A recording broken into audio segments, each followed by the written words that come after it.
कल हम बात कर रहे थे UV spectroscopy, ultraviolet spectroscopy. तो सबसे जो इम्पोर्टेंट बात इसमें है वो है कि यूवी रियन जो इलेक्ट्रोमैग्नेटिक स्पेक्ट्रम है हमारा, उसमें यूवी रियन किस रेंज में फॉल करता है। अगर हम विजिबल और यूवी रियन की बात करें कंबाइंड टुगेदर, तो इसका रेंज है 100 to 800 nanometre. It's range is 100 to 800 nanometre. और अगर हम बच्चे बात करें सिर्फ यूवी रियन की, it's range is 100 to 400 nanometre. Electromagnetic spectrum का वो हिस्सा जिसका रेंज 100 टू 400 नैनोमीटर में आता है, that is the UV region. Wavelength दे रहा है, यानी कि यूवी रियन में जो इलेक्ट्रोमैग्नेटिक रेडिएशंस होंगी उनकी जो वेवलेंथ होगी वो इस रेंज में होगी, 100 टू 400 नैनोमीटर। बच्चे इसको हमने फर्दर डिवाइड किया है into these two regions, 100 to 200 nanometer, which is called far UV region। far किससे? visible region से। और 200 to 400 nanometer, that is near UV region। near किसके? near किसके बच्चे? near visible region के। ये आपका visible region है, suppose this is the visible region, ये आपका है UV region। अगर हम बात करें this is the visible region, this is the UV region, है ना।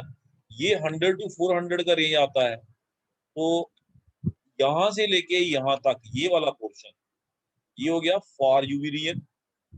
फार मतलब विजिबल रीजन से दूर, ये विजिबल है।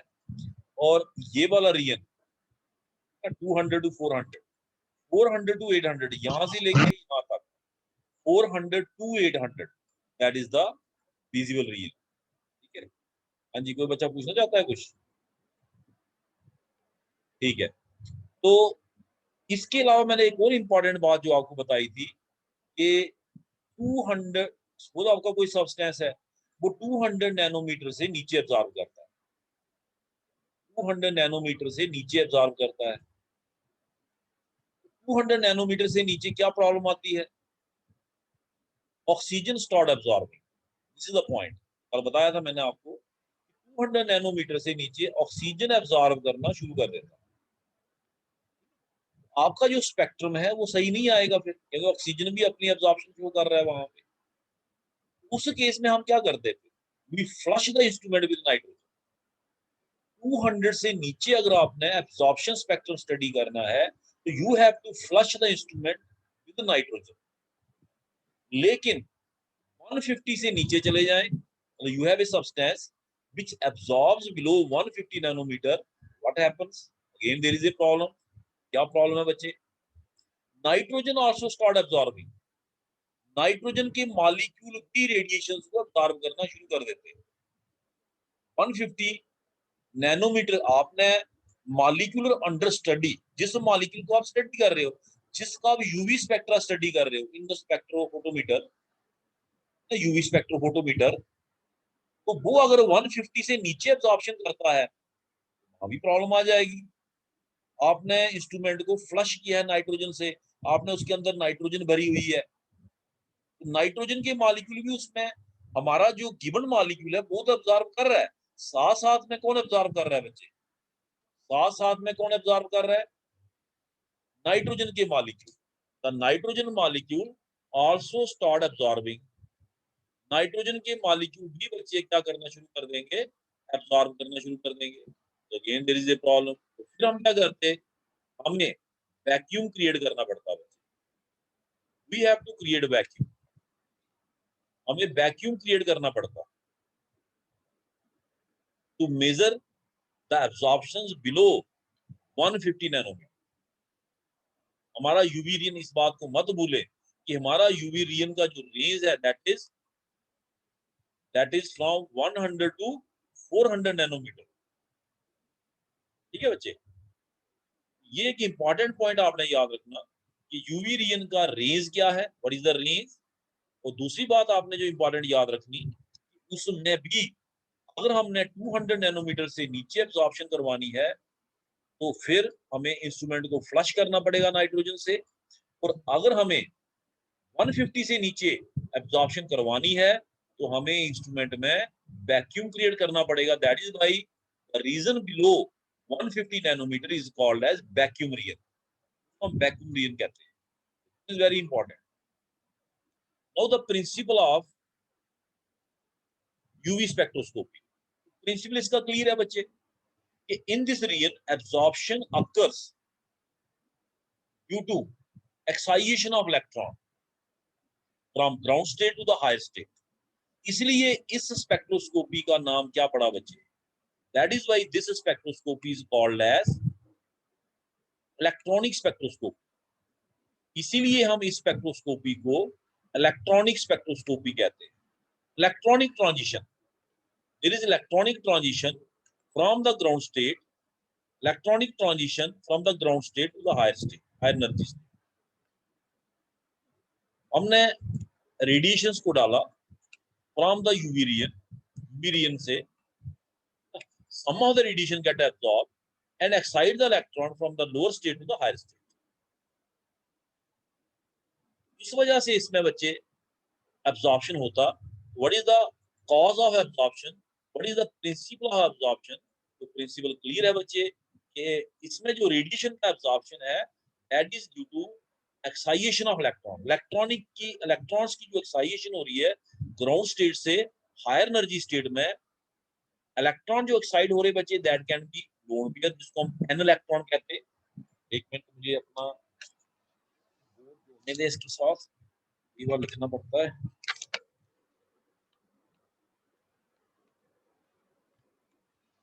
तो these electrons can be n electrons। ये जो बच्चे आपके इलेक्ट्रॉन्स हैं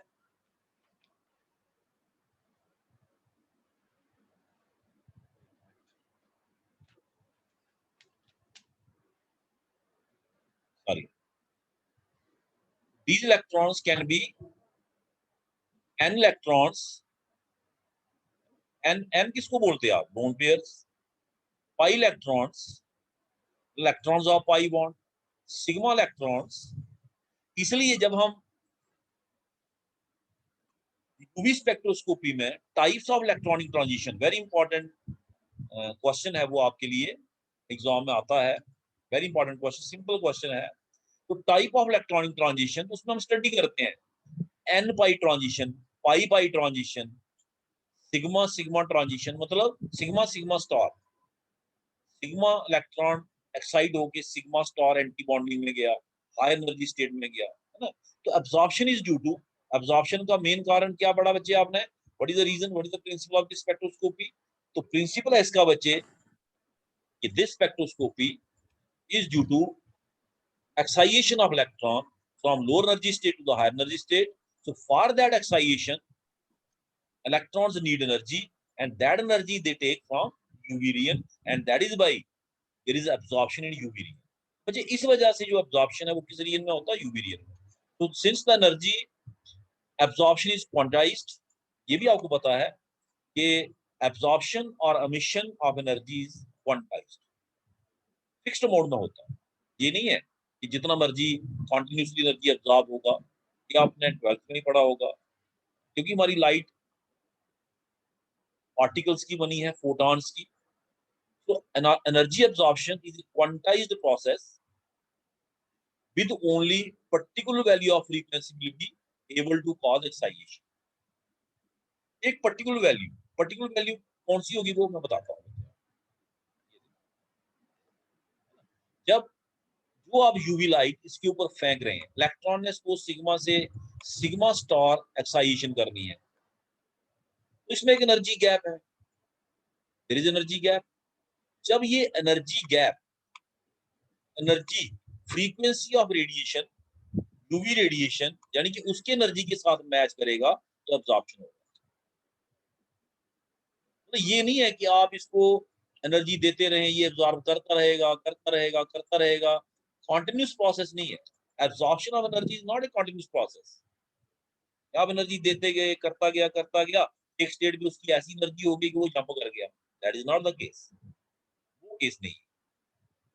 एब्जॉर्प्शन तभी होगा जब आप सूटेबल फ्रीक्वेंसी की लाइट इलेक्ट्रॉन के ऊपर डालेंगे, यानी कि मॉलिक्यूल के ऊपर डालेंगे जिसमें वो इलेक्ट्रॉन है, सूटेबल फ्रीक्वेंसी। और वो सूटेबल फ्रीक्वेंसी क्या होगी? जब वो फ्रीक्वेंसी मैच करेगी with the energy gap from where the electron has to go and where the electron has to go.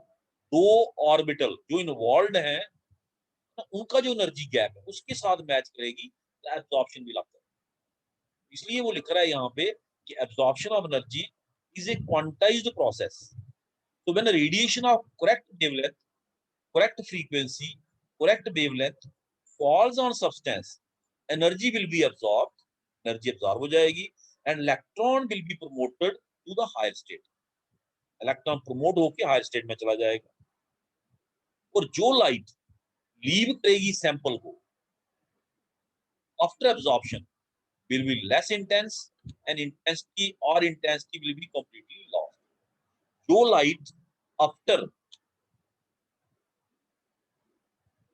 Passing through the sample, sample से पास करने के बाद जो लाइट बच्चे बाहर निकलेगी ना, उसकी इंटेंसिटी बहुत कम है।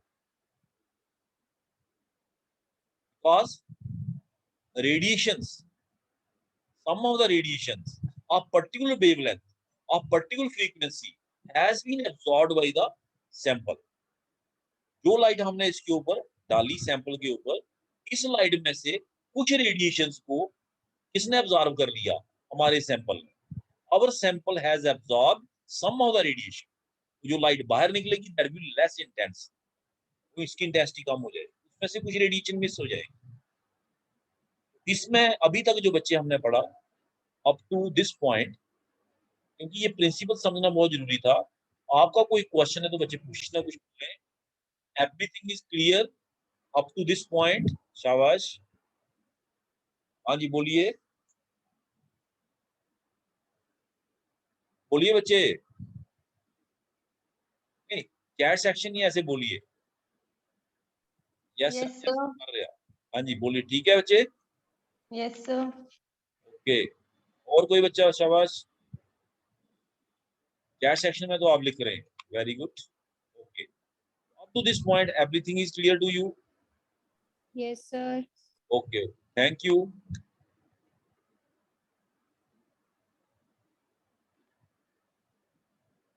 अब बच्चे बात आती है, हाँ जी ठीक है बच्चे, ठीक है, वेरी गुड। अब बच्चे बात आती है two important questions, absorption laws, Beer Lambert law. दो इंपॉर्टेंट लॉज हैं जिनको हम कलेक्टिवली बियर लैम्बर्ट लॉ भी कहते हैं। कलेक्टिवली जब दोनों को जोड़ते अलग अलग से, एक को हम लैम्बर्ट्स लॉ कहते हैं, एक को बियर्स लॉ कहते हैं। सिंपल लॉज हैं और ये भी एग्जामिनेशन पॉइंट से इंपॉर्टेंट है, वेरी इंपॉर्टेंट। तो first law is Lambert's law. It states that fraction of incident monochromatic radiation absorbed by homogeneous medium is independent of intensity of incident radiation, and each successive unit layer of medium absorbs an equal fraction of light incident। इसका मतलब क्या है बच्चे? ये है आपका,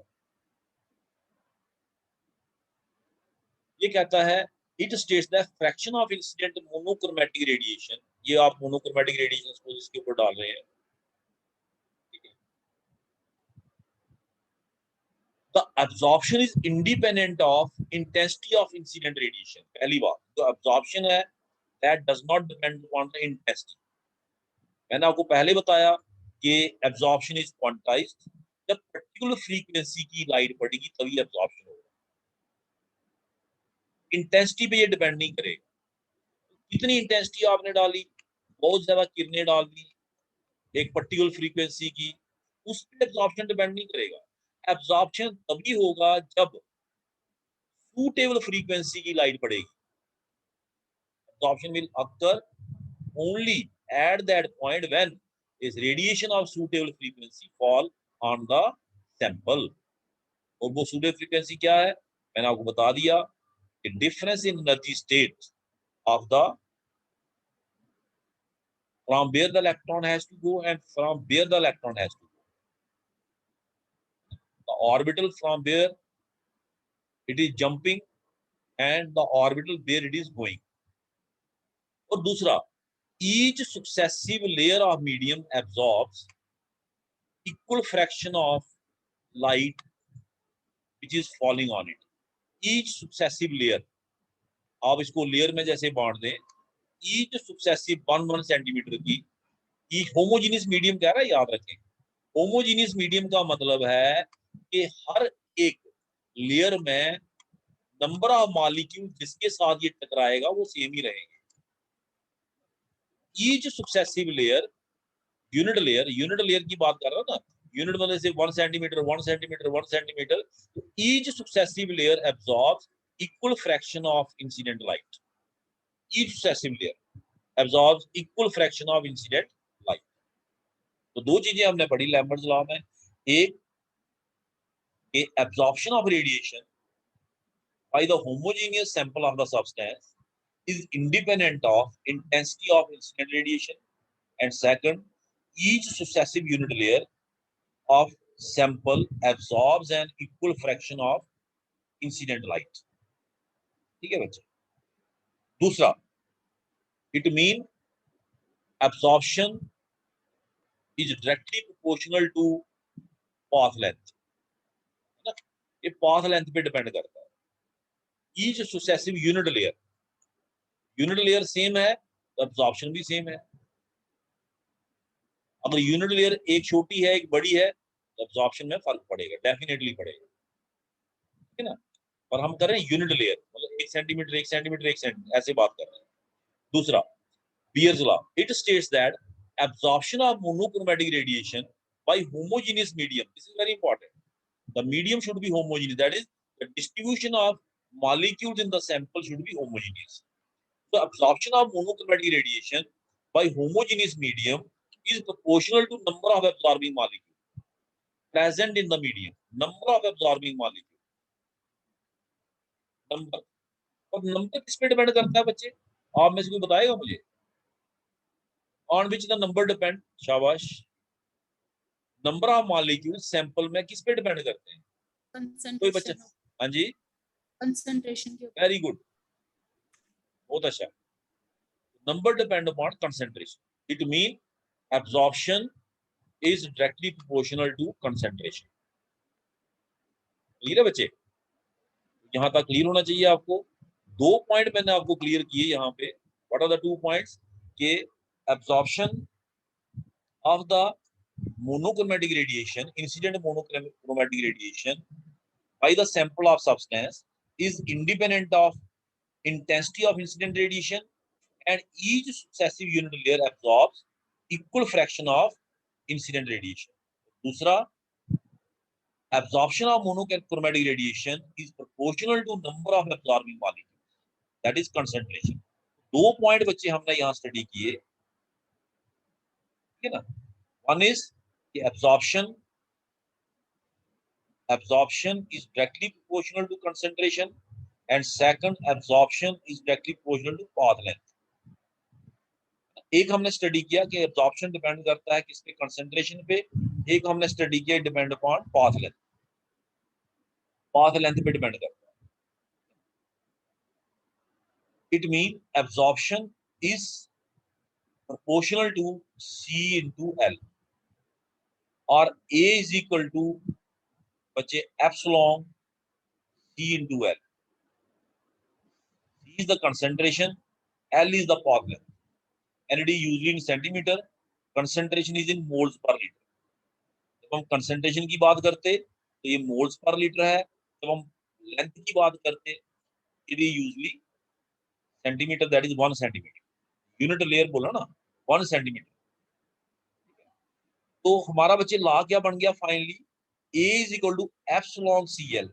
What is epsilon? Epsilon is proportionality constant and it is called as molar absorptivity. ये देखिए लिखा बच्चे, रेड में लिख रहा हूँ, मोलर एब्जॉर्बिटिविटी और मोलर एक्सटिंक्शन कोफिशिएंट, ये बच्चे इसको हम बच्चे इस तरीके से भी दे सकते, log of I naught upon I is called as A. What is I naught? I naught is the incident intensity of incident light. Intensity of incident light. And what is I? I is the intensity of transmitted light.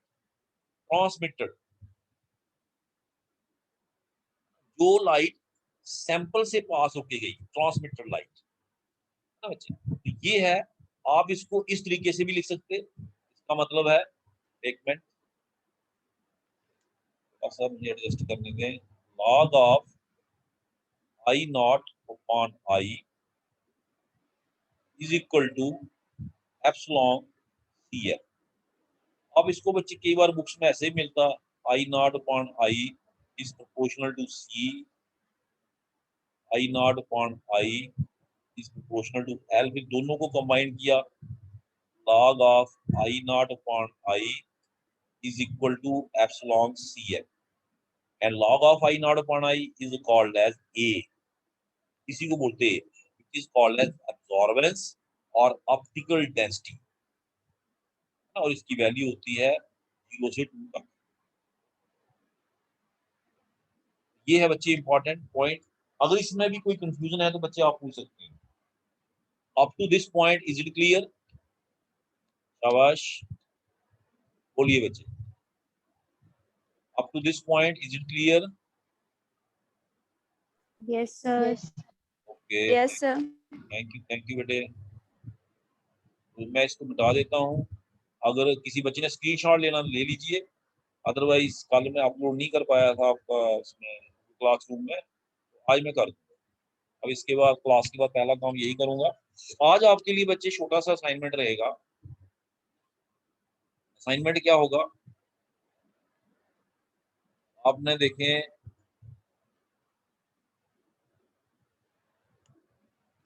What is the principle of UV spectroscopy and write a short note on Lambert's and Beer's law.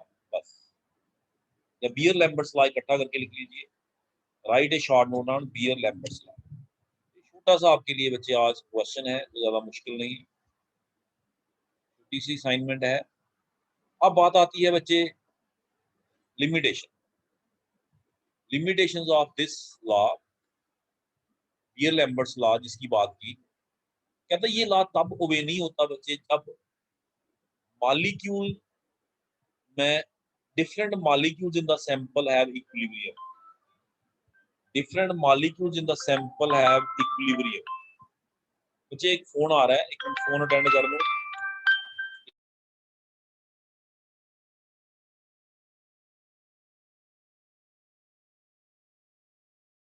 तो बच्चे बात कर रहा था, जैसे example के तौर पे बच्चे, जैसे कीटोइनोल टाटोमेरिज्म होता, अभी इथाइल एसीटोएसीटेट में आपने पढ़ा है ना, तो उस केस में ये बच्चे लॉ वे नहीं होगा। दूसरा, when solute and solvent form sort of association, solute और सॉल्वेंट अगर एसोसिएशन कर लें, हाइड्रोजन बॉन्डिंग कर लें, डाइमर बना लें, एक मॉलिक्यूल से दो मॉलिक्यूल बन जाएं, तो उस केस में भी बच्चे ये लॉ वे नहीं होगा।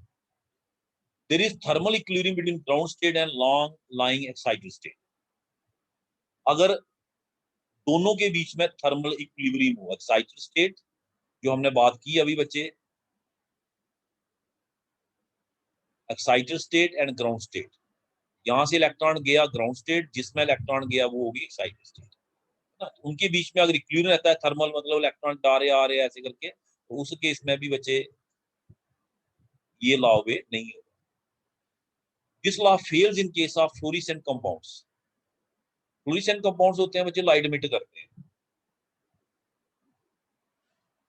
उस केस में भी ये लॉ वे नहीं होगा। उसके बाद बच्चे एक शॉर्ट नोट आ जाता है एग्जाम में, बड़ा important, write a short note on molar absorptivity. Molar absorptivity यानी कि मोलर एक्सटिंक्शन कोफिशिएंट, जिसको हम एप्सिलॉन भी कहते हैं। आपने एक लॉ डिराइव कर ही दिया है कि A is equal to epsilon CL, A is equal to what is a absorbance और ऑप्टिकल डेंसिटी, तो यहीं से आपका निकल जाएगा बच्चे ये A/CL।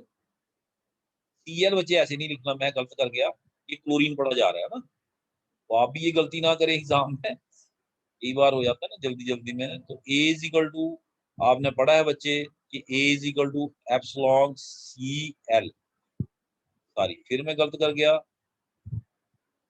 CL। What is C? C is concentration. What is L? L is the path length, and usually it is 1 centimeter. Concentration moles per liter बात कर रहा है। A, this is epsilon। इसी को बोलते हैं हम बच्चे मोलर एब्सॉर्प्टिविटी। एप्सिलॉन की बात कर रहा है। एप्सिलॉन किसके बराबर हो गया?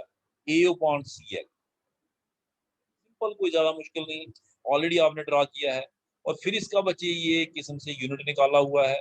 A कंसंट्रेशन का यूनिट आपको पता ही है, मोल्स पर लीटर, और जो पाथ लेंथ है बच्चे इन सेंटीमीटर लेते हैं हम। A/मोल्स पर लीटर, लीटर को कन्वर्ट कर लिया है 1000 सेंटीमीटर क्यूब में। 1 लीटर इज इक्वल टू किसके बराबर होता है बच्चे? 1000 सेंटीमीटर क्यूब, ताकि यूनिट मैच कर जाए, क्योंकि ये सेंटीमीटर में है ये वाला। सेंटीमीटर से बच्चे सेंटीमीटर क्यूब ये कम हो जाएगा, सेंटीमीटर स्क्वायर रह जाएगा। Ultimately we have A into 1000 centimetre square upon mole. So the unit of molar absorptivity are used conventionally. Typical values varies from 0 to 10 raised to power 6। जो बच्चे ये जो आपका एप्सिलॉन है, इसकी जो टिपिकल वैल्यूज हैं बच्चे वो 0 से 10 तक होती, सॉरी हाँ 0 से 10 तक होती, raised to power 6, raised to power 6। The values above 10 raised to power 4 are termed high intensity absorption। अगर 10 रेज़ पावर 4 या उससे ज्यादा वैल्यू आए एप्सिलॉन की, तो हम कहते हैं हाई इंटेंसिटी एब्जॉर्प्शन हुआ, ज्यादा रेडिएशन एब्जॉर्ब हुई आप पर्टिकुलर फ्रीक्वेंसी। और अगर 10 रेज़ पावर 3 से आए, हम कहते हैं it is low intensity absorption, come absorption हो रहा है। इसमें बच्चे ज्यादा पॉइंट्स कोई डिस्कस करने वाले थे नहीं, क्लियर होना चाहिए आपको मेरे ख्याल में।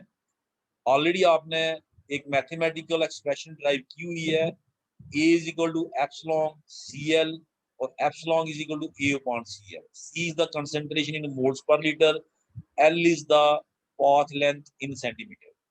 दोनों का यूनिट हमने यहाँ पुट कर दिया बच्चे, तो ये अल्टीमेटली ये इक्वेशन ड्रा होगी, ये वाला, ठीक है ना।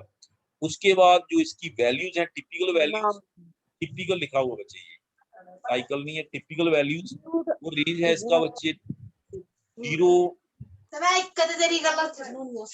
to 10 रेज्ड पावर 6, और अगर 10 पावर 4 एंड अबव हो तो हम कहते हैं it is high intensity absorption. Absorption देखिए ना, ए ज्यादा होगा, एब्जॉर्बेंस ज्यादा होगी, तभी तो एप्सिलॉन की वैल्यू ज्यादा आएगी। सिंपल सा है, यहां से देखें, ए ज्यादा होगा तभी तो एप्सिलॉन की वैल्यू, एब्जॉर्बेंस ज्यादा होगा तो मतलब हाई इंटेंसिटी एब्जॉर्प्शन होगी।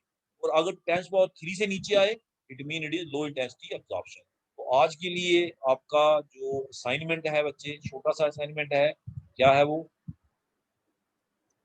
Principal of UV spectroscopy, simple 2-3 लाइनों में लिख के, और फिर Beer-Lambert's law। What is the principle of UV spectroscopy? I write a short note on Beer-Lambert's law। Thank you very much. If you have any doubt, any question, you can ask.